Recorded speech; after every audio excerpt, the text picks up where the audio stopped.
দশম শ্রেণীর জীবন বিজ্ঞান ক্লাসে সবাইকে স্বাগত। আজকে আমরা আলোচনা করব মডেল অ্যাক্টিভিটি টাস্ক জীবন বিজ্ঞান দশম শ্রেণী পার্ট 3। এর আগে পার্ট 1 এবং পার্ট 2-র প্রশ্নগুলো নিয়ে আলোচনা করা হয়ে গেছে। তোমরা যারা দেখোনি অবশ্যই দেখবে। আর এই চ্যানেলটিকে যারা তোমরা সাবস্ক্রাইব করেছো তোমাদেরকে অসংখ্য অসংখ্য ধন্যবাদ।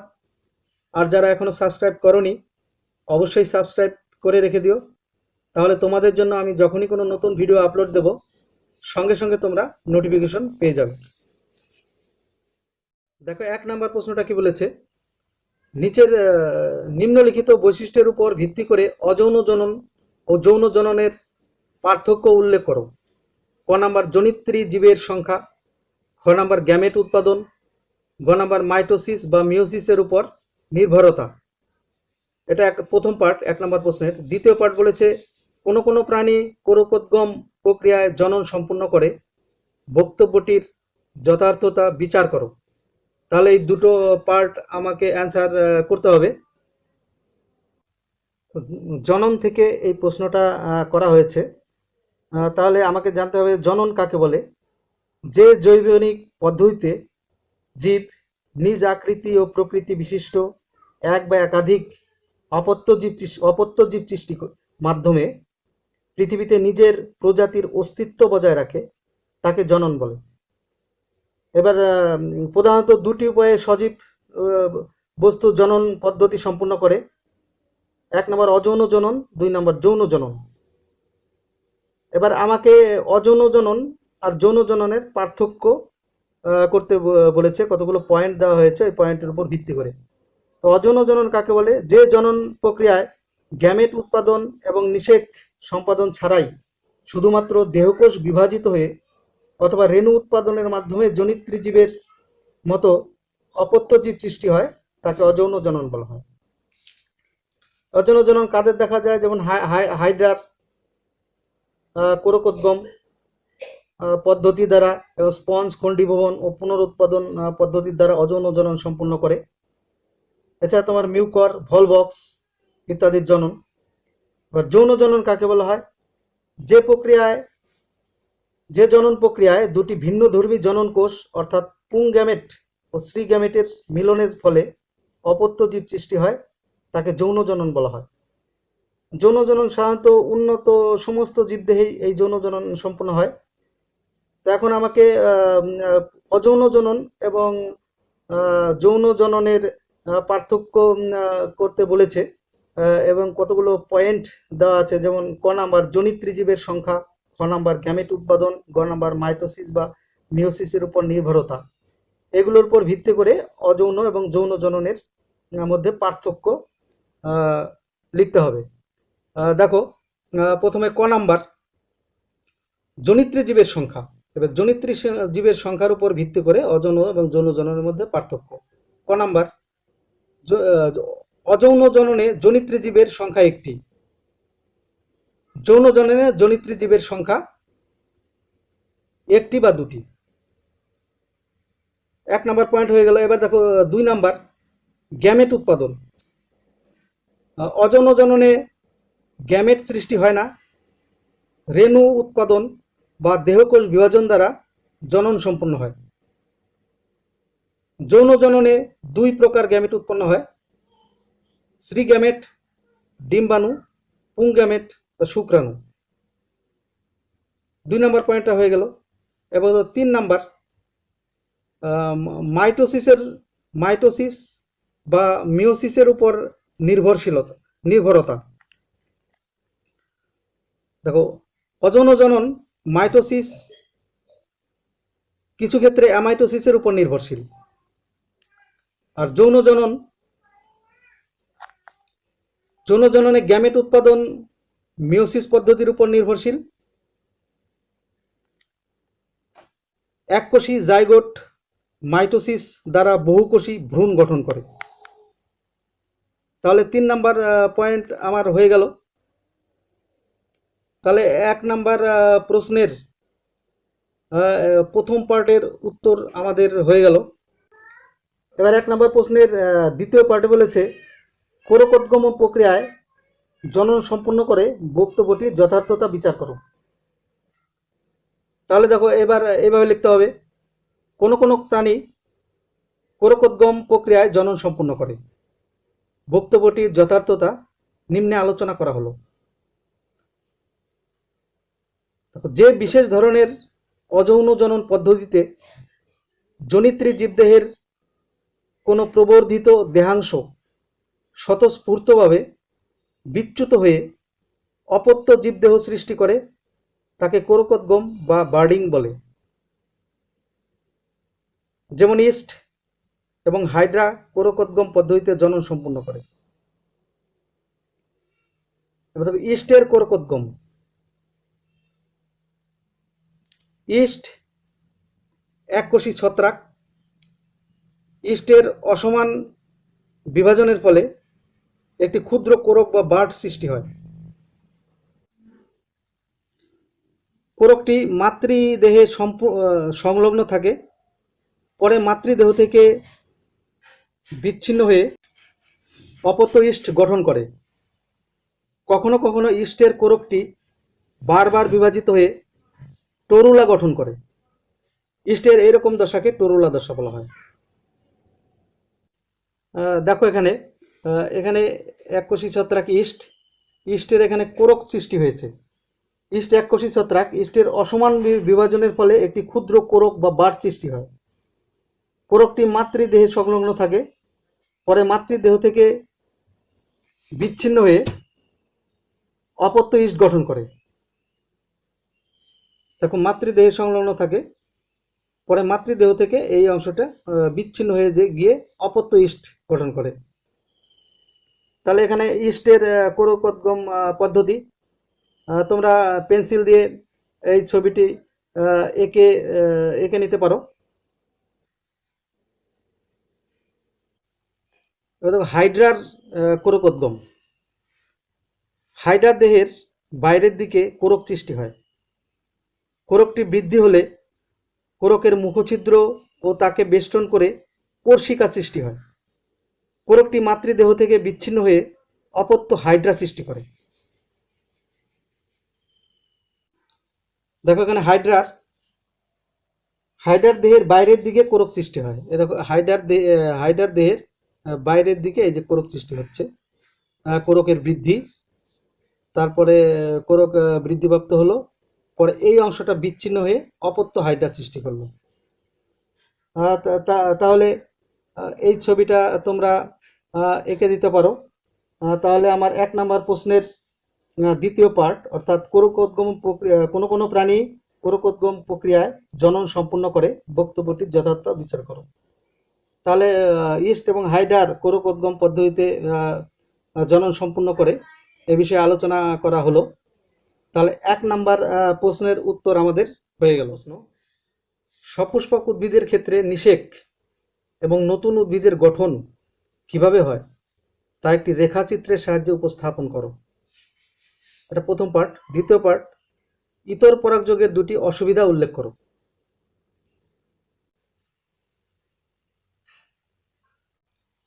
দেখো 2 নম্বর প্রশ্ন, পুংজনন কোষ বা শ্রী গ্যামেট ও শ্রী জনন কোষ, পুংজনন কোষ বা পুং গ্যামেট ও শ্রী জনন কোষ বা শ্রী গ্যামেট এর মিলনকে নিষেক বলা হয়।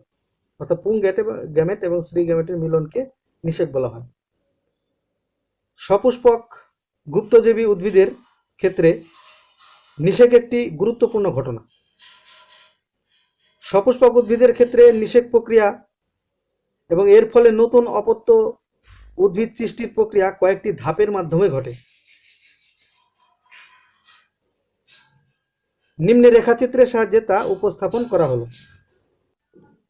তাহলে দেখো রেখাচিত্রের মাধ্যমে পরাগরেণু সৃষ্টি, তীর চিহ্ন দিবে, ডিম্বাণু বা শ্রী গ্যামেটের সৃষ্টি, তারপরে তীর চিহ্ন পরাগযোগ, তীর চিহ্ন নিষেক, তীর চিহ্ন জাইগোট গঠন, তারপরে তীর চিহ্ন ভ্রূণ গঠন, এরপরে ভ্রূণ গঠন, ভ্রূণের পরে ফল ও বীজের গঠন, এরপরে বীজের অঙ্কুরোদ্গম, নতুন উদ্ভিদ গঠন। তাহলে এক না 2 নম্বর প্রশ্নের প্রথম পার্টের উত্তর আমাদের হয়ে গেল। 2 নম্বর পার্ট বলেছে 2 নম্বর প্রশ্নের ইতর পরাগযোগের দুটি অসুবিধা উল্লেখ করো। তাহলে দেখো, কোনো ফুলের পরাগরেণু একই প্রজাতির অন্য কোনো উদ্ভিদের ফুলের গর্ভমুণ্ডে স্থানান্তরিত হলে তাকে ইতর পরাগযোগ বলে, যেমন আকন্দ, পটল, কুমড়ো, চাপা, তাল, পেঁপে ইত্যাদি। নিম্নে ইতর পরাগযোগের অসুবিধা উল্লেখ করা হলো। দেখো, 1 নাম্বার কি, ইতর পরাগযোগ বাহকের উপর নির্ভর করতে হয় বলে পরাগরেণুর যথেষ্ট অপচয় ঘটে, যথেষ্ট অপচয় হয়। তাহলে এটা একটা অসুবিধা। অর্থাৎ ইতর পরাগযোগে বাহকের উপর নির্ভর করতে হয় বলে পরাগরেণুর যথেষ্ট অপচয় হয়। 2 নাম্বার, প্রজাতির বিশুদ্ধতা বজায় থাকে না। তাহলে আমার 2 নম্বর প্রশ্নের উত্তরটা এখানেই হয়ে গেল। প্রশ্ন বলেছে মাইক্রো প্রোপাগেশন পদ্ধতিতে পৃথকীকৃত কোষ বা কলার ছোট ছোট টুকরো থেকে কিভাবে এমব্রয়েড তৈরি হয় তা ব্যাখ্যা করো। প্রথম পার্ট। দ্বিতীয় পার্ট, জননের গুরুত্ব উল্লেখ করো। দেখো, 3 নম্বর প্রশ্নের প্রথম পার্টের উত্তর, যে বিশেষ ধরনের টিস্যু কালচার পদ্ধতিতে কলাকোষ পালনের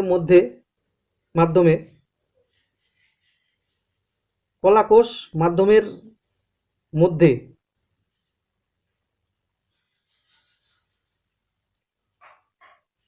যে বিশেষ ধরনের টিস্যু কালচার পদ্ধতিতে কলা পালন মাধ্যমের মধ্যে কলা বা কোষ পালন করে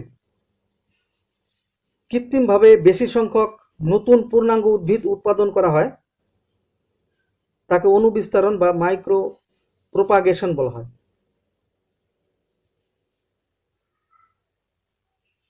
মাইক্রো শব্দের অর্থ ক্ষুদ্র এবং প্রোপাগেশন শব্দের অর্থ হলো উৎপাদন বা বংশবৃদ্ধি। অর্থাৎ উদ্ভিদের মূল, কাণ্ড বা পাতার ছোট ছোট টুকরো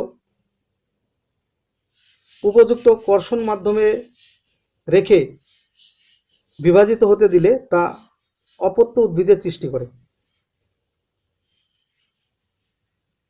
প্যারাগ্রাফ করে দেখো, মাইক্রো প্রোপাগেশন পদ্ধতিতে পৃথকীকৃত কোষ বা কলার ছোট টুকরো থেকে যেভাবে এমব্রয়েড তৈরি হয় তার নিচে ব্যাখ্যা করা হলো। দেখো, পয়েন্ট দিয়ে লিখেছে। 1 নাম্বার, প্রথমে উদ্ভিদের দেহাংশ সংগ্রহ করে তাকে ছোট ছোট টুকরো করে কর্ষণ মাধ্যমে স্থাপন করা হয়। মাইক্রো প্রোপাগেশনে ব্যবহৃত উদ্ভিদ দেহের ছোট কলাখণ্ডকে এক্সপ্ল্যান্ট বলে। এবার 2 নাম্বার, এই কর্ষণ মাধ্যমে শক্তির উৎস হিসাবে সুক্রোজ ব্যবহৃত হয়। এছাড়া বৃদ্ধি নিয়ন্ত্রক রূপে কৃত্রিম অক্সিন, সাইটোকাইনিন এবং বিভিন্ন পরিপোষক ব্যবহৃত হয়। 2 নাম্বার হয়ে গেল। এবার দেখো 3 নাম্বার, প্রথমে উদ্ভিদ দেহাংশ থেকে একগুচ্ছ অবিভেদিত কোষ বা ক্যালাস সৃষ্টি হয়। এটি পরে বিভেদিত হয়ে বিভিন্ন কলা সৃষ্টির মাধ্যমে অসংখ্য এমব্রয়েড গঠন করে। ক্রমে বিভেদিত হয়ে অপত্য ক্ষুদ্র উদ্ভিদ বা প্লেটলেট সৃষ্টি করে। দেখো, এখানে উদ্ভিদের পাতা, কলার নমুনা, কর্ষণ মাধ্যমে কলা নমুনা। এরপরে দেখো ক্যালাস গঠন, এরপরে দেখো এমব্রয়েড গঠন, তারপরে প্ল্যান্টলেট গঠন। এখান থেকে নতুন শিশু উদ্ভিদ সৃষ্টি হবে। এভাবে অনুবিস্তারণ পদ্ধতির ছোট চিত্র তোমরা পেন্সিল দিয়ে এঁকে দিতে পারো। তাহলে আমার 3 নাম্বার প্রশ্নের উত্তর হয়ে গেল। এখন আমরা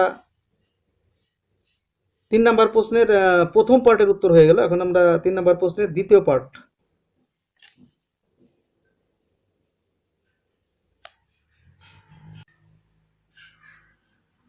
3 নম্বর প্রশ্নের দ্বিতীয় পার্ট বলেছে জননের গুরুত্ব উল্লেখ করো। দেখো, যে জৈবনিক পদ্ধতিতে জীব নিজ আকৃতি ও প্রকৃতি বিশিষ্ট এক বা একাধিক অপত্য জীব সৃষ্টির মাধ্যমে পৃথিবীতে নিজের প্রজাতির অস্তিত্ব বজায় রাখে, তাকে জনন বলা হয়। এবার দেখো, জননের গুরুত্ব: অস্তিত্ব রক্ষা করা। জননের মাধ্যমে অপত্য জীবের সৃষ্টি হয়, ফলে কোনো জীব প্রজাতির সদস্য সংখ্যা বৃদ্ধি পায় ও প্রজাতির অস্তিত্ব বজায় থাকে। 1 নম্বর পয়েন্ট। দেখো, 2 নম্বর, ধারাবাহিকতা অটুট রাখা। জননের মাধ্যমে জীবের বংশগত বৈশিষ্ট্যের ধারাবাহিকতা বজায় থাকে। 3 নম্বর, দেখো, জীবজগতে ভারসাম্য রক্ষা করা। জীবদের মৃত্যুজনিত সংখ্যা হ্রাস জননের মাধ্যমে পূরণ হয়।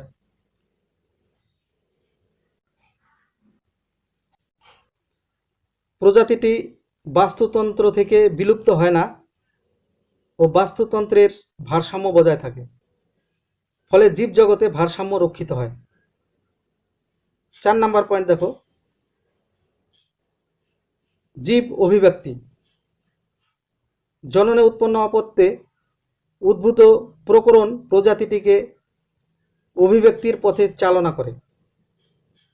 তাহলে 3 নম্বর প্রশ্ন উত্তর আমাদের হয়ে গেল। রেখাচিত্রের সাহায্যে একটি ফার্নের যৌনক্রম ব্যাখ্যা করো। দেখো, এটা রেখাচিত্রের সাহায্যে একটি ফার্নের যৌনক্রম। তোমার এটা এইভাবে তোমাকে রাউন্ড করে রেখাচিত্রের সাহায্যে দেখাতে হবে। দেখো, পরিণত রেণুধর উদ্ভিদ 2n, sporophyll 2n, রেণুস্থলী 2n, রেণুমাতৃকোষ 2n, রেণু n, লিঙ্গধর উদ্ভিদ n, লিঙ্গধর উদ্ভিদ থেকে শুক্রাণু n, গ্যামেট তৈরি হয়, ডিম্বাণু n, তারপরে তোমার জাইগোট 2n, নতুন রেণুধর উদ্ভিদ 2n, আবার এখান থেকে পরিণত রেণুধর উদ্ভিদ 2n।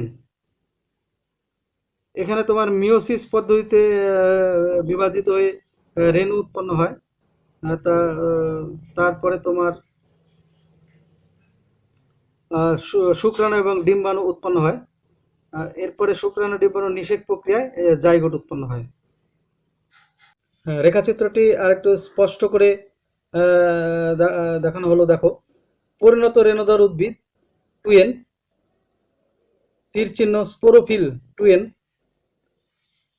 তারপরে রেণুস্থলী 2n, রেণুমাতৃকোষ 2n, তারপরে রেণু n, তীর চিহ্ন দিয়ে রেণুর পরে লিঙ্গধর উদ্ভিদ n, লিঙ্গধর উদ্ভিদ থেকে তারপরে এখানে শুক্রাণু এবং ডিম্বাণু উৎপন্ন হলো n এবং n, তারপরে নিষেক প্রক্রিয়ায় তোমার জাইগোট সৃষ্টি হলো, জাইগোট নিষেক প্রক্রিয়ায় জাইগোট থেকে নতুন রেণুধর উদ্ভিদ 2n, তারপর পরিণত রেণুধর উদ্ভিদ। তাহলে এই রেখাচিত্রটা তোমরা সুন্দর করে এঁকে দেবে। দেখো,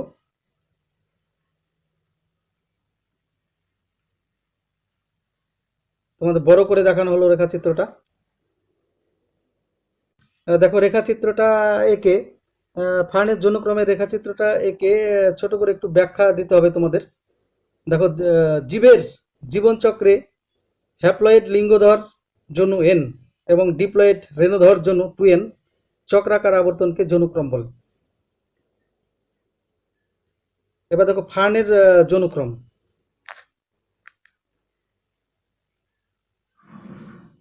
এক নম্বর, ফার্ন জাতীয় উদ্ভিদের ক্ষেত্রে জনুক্রম স্পষ্টভাবে বোঝা যায়।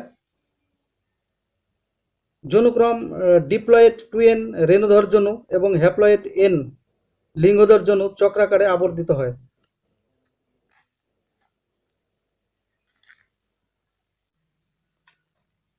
দেখো, যে উদ্ভিদটি রেণু ধারণ করে তাকে রেণুধর উদ্ভিদ বা স্পোরোফাইট বলে। উদ্ভিদের এই দশাটিকে রেণুধর জনু বলে।